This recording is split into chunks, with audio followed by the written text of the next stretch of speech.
And a new documentary about the culture and identity of Vietnamese Americans growing up in the 80s premiered to much fanfare here in Chicago. It focuses on their connection to the new wave music scene. As NBC5's V. Wynn reports, this film is much more than just a journey into the past.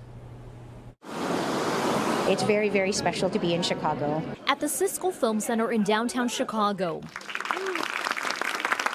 a special screening for the New Wave documentary as part of the 28th Annual Asian American Showcase. This is my baby. I've been working on this for 6 years, and it literally was inspired by my baby. I was pregnant in 2018, and it was like the most terrifying thing that ever happened because I didn't have anywhere to turn. The director, Elizabeth Ai, embarks on a journey in the film. As a kid back in the 80s, I was raised on New Wave.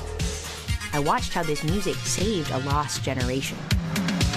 She reflected on her own history to tell the story of Vietnamese Americans in Orange County, California, leading her to something much deeper. It is about healing identity, generational trauma, and the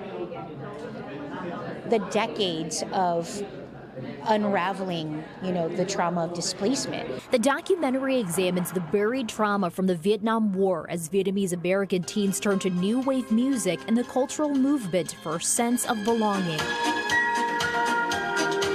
There's a reason why they needed new wave music, and it was a safe space for these first-generation refugee teens who were not accepted at home. This became an outlet. When I came here, I saw white singer, black, all kinds.